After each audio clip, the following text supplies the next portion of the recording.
Hello everyone. In this session, we are going to discuss in detail about the construction of the ER diagram.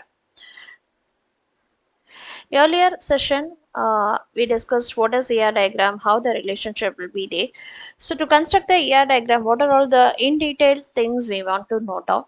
So first of all, here the diagrammatic representation, what are all the symbols we can be able to use it for the different varieties of the things.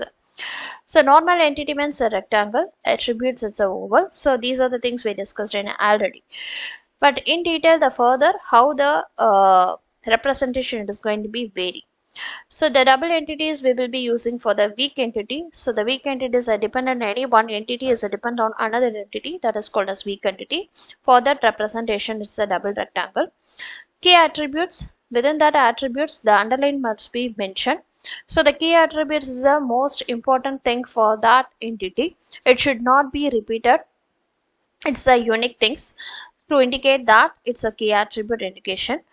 And then relationship, it's a diamond symbol, the identifying the relationship double diagonal. And then when the key attribute is indicating the multiple value, so then the double oval shape will be used. And then key attribute is such a derived attribute means the oval shape will be indicated by the dotted lines. To indicating the relationship, these are the lines will be using total participation and then partial participation, so and so on. So it's a simple representation, the faculty and then student. It is the relationship as a counselor. Faculty will be acting as a counselor for that particular student. And then these are all the faculty attributes.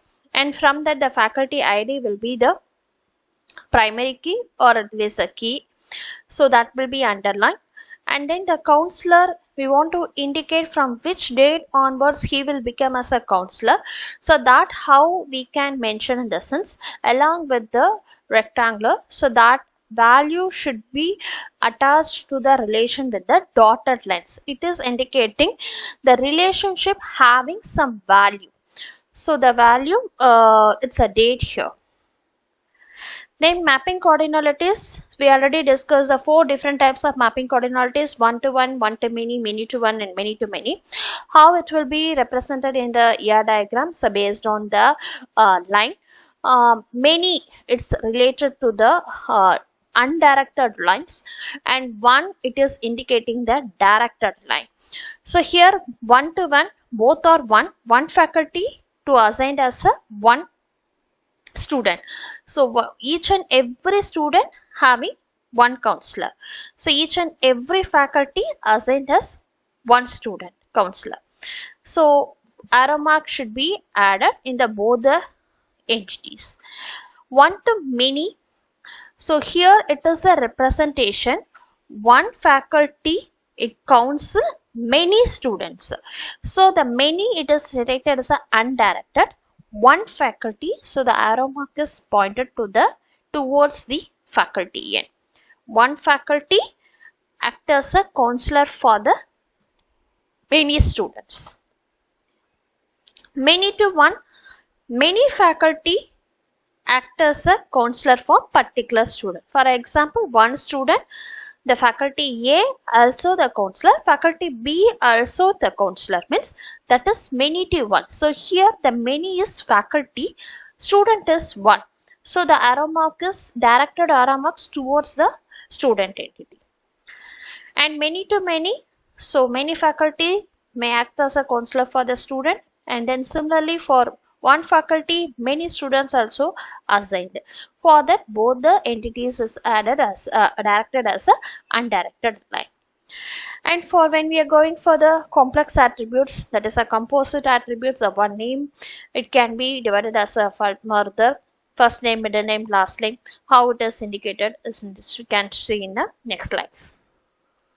Keys, so unique key, that no two records should have allow holding the same values, so that is called as a unique key. For example, the student contains a student ID, those things. So that type of the keys is called as super key. So the super key will act as a candidate key or as a primary key for the each and every entities. So some for the example for the candidate key, Aadhaar card number. For the student, we are taking the student ID, faculty means a faculty ID, department means department ID. So these are the things will be act as a primary key. So when we are just selecting the primary key, we need to take care the special care about that. It's the most important thing to maintain the relationship between the one entity with the another entity. Here, faculty ID, it is indicated at the underline, so it is called as a primary key or otherwise a super key. Attributes, we know very well. So different types of attribute is there based on the value, simple, composite, single value, multi-value, derived, and then key. How these things will be represented in the ER diagram, now we are going to discuss. So simple attributes, so registration number, age, and branch. So simply the oval shape is added with the entities. When it is a composite attributes, it comes under address. Further, it's divided as a door number, street, city, like that. So it is going to be represented as a sub attributes. For this name, again name, middle name, and then last name. It's a representation for the composite attributes. Single value means it is a normal oval shape. Multi-value means the student may contain more than one phone number. It's a representation of the double circle. And then derived attribute, here age is the derived attribute. We can derive it from the date of birth. So age is indicated as a dotted oval shape, and here the gross salary is a derived attribute that we can get it from the base. Key attribute, it is an indication of the underline. So the register number is a primary key or it is key attribute, so that must be indicated by underline of that attribute. And constraints, so here the domain constraints and then integrity constraint is there. Domain constraint is we are just validating the value of that attributes, and then integrity constraints, so it's a reference key, that is a foreign key adding on that. So now the domain constraints, not null, check constraint, unique, and then primary key. So all the values not comes under the same kind of the information. Not null means it must contain some values. We should not give as a empty. That is a not null constraint. When you are just creating the table itself, we can maintain the constraints. So here the registration number must be not null. So we can mention as a not null. So the creation of the SQL queries we will be studying later. So here this is a student table, and under the table we are just creating the register number, name, and then date of birth. Here we are just mentioning the registration number as a not null criteria. So similarly for the check constraint, we want to validate our data. For example, for the student admission, the age must be the greater than 18. So by mistake the user is entering as a 8 means it is a wrong. So we must validate the data means we can apply the check constraint. So age must be greater than 18. So similarly here they are just checking the salary. It must be greater than 1000. This is a check constraint. And unique, we know very well. So it not contain the duplicate values, but unique constraint will accept the null values. So it is not a like a primary. Primary means both it must be unique as well as not null. That is the criteria for the primary key. Unique is accepting the null value, but it not repeating the values. Primary key, both it maintain the unique as well as not null. It's a combination of these two things. It is mentioned as a primary. So usually we will prefer the registration number, faculty ID as a primary key. You can mention instead of the primary both the conditions also, unique and not null also you can mention. Instead of that we can simply maintain as a primary key. And then referential integrity, that is a foreign key constraint. So foreign key, we know very well, it is a primary key of the another table.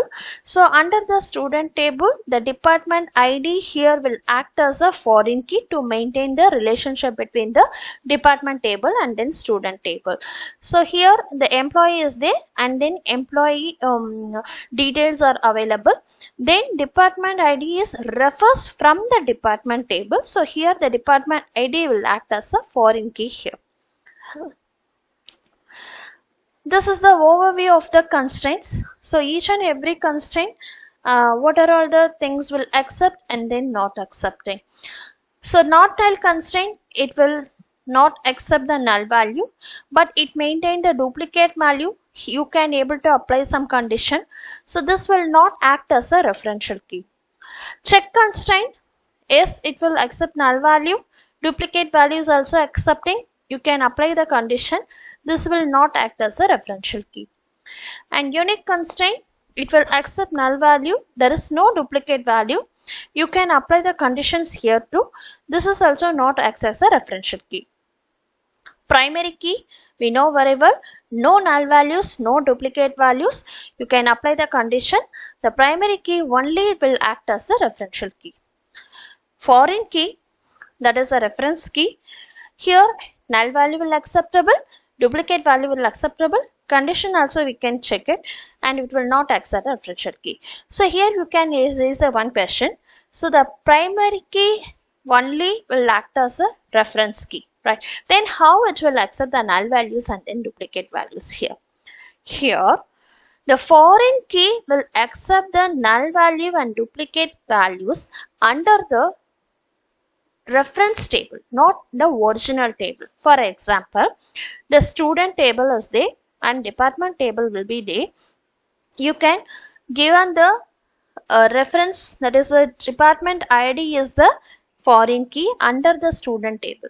So when you are just entering the data, so for the student table, student name and then the registration number and then all the basic details you entered, but you don't know about what is the department. So he is going to take the admission. So as of now, there is no department. So you can give the empty value under the student table.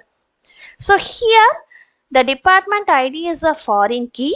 It is accepting the null value under the student table. Similarly, it will accept the duplicate value under the student table. When you just comes to the department table, department ID will not accepting the null and then duplicate. But when you are just trying to make the relationship between the student table and then department table, at that time it will giving the error. But under the only the student table, if you are entering the data, means the foreign key, that is a department ID, will accepting the null value and then duplicate value. So this is the difference why we are just giving yes here. Okay, I hope you will understand. And up to this, we studied in detail about how to construct the ER diagram, what are all the constraints we can able to apply, how to represent those things. We will see in your next video. And this is the whole an example to representing the banking system, what are all the entities and then how the relationship will be there. Thank you.